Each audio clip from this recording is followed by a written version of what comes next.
Hello, this is Edward Lambert with another video about the 6-element model for acupuncture. And this is the second part about the pericardium meridian. This video will cover a syndrome of the pericardium meridian. It'll cover deficiency of the pericardium Qi. And it comes from chapter 11 of my ebook, Creating Life. Now you'll know that in 5-element theory, there are no syndromes for the pericardium meridian.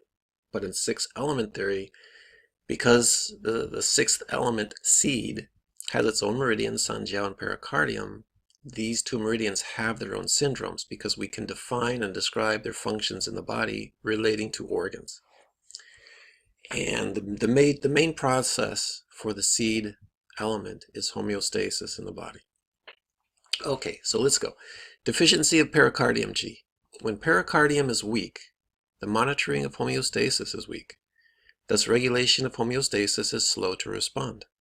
This leads to inefficient homeostasis and a sluggish physiology. The person won't know exactly what's wrong with them. They won't be able to make right decisions. They don't feel as good as they think they should and don't know why. They seem to be one step behind everything. They are vulnerable to what other people say. An example of deficiency of pericardium Qi is found in postpartum depression. This condition stems from the mother's giving of yuan qi to develop the embryo and fetus during the months of pregnancy. Much of the mother's own yuan qi goes to the fetus. Once the child is born, the yuan qi is in a depleted state. The best treatment is for the mother to receive help from others, not only in taking care of the child, but also for her own needs. This will secure and nurture her own pericardium qi. Many types of depression show a deficiency of pericardium. The metabolism slows down, the person can't get out of bed in the morning, they walk around in pajamas all day. There is no motivation to work. It's like they need someone else to take care of them. The treatment of a deficient pericardium is not easy. Just the act of treating the person reinforces the need to have someone else take care of them.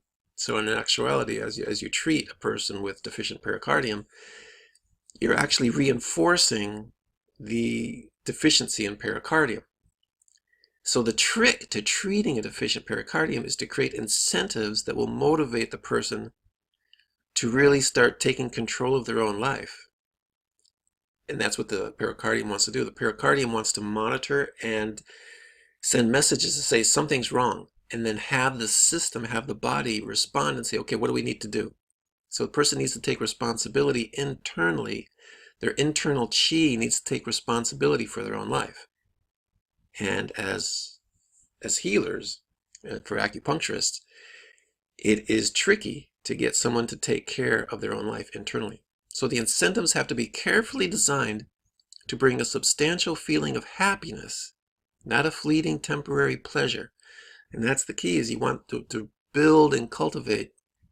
You want to build and cultivate a sustainable happiness in that person to where they feel powerful within themselves.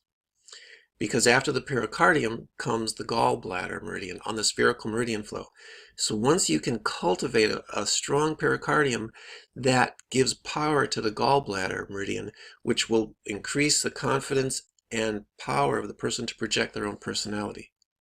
So getting that pericardium filled with qi is important.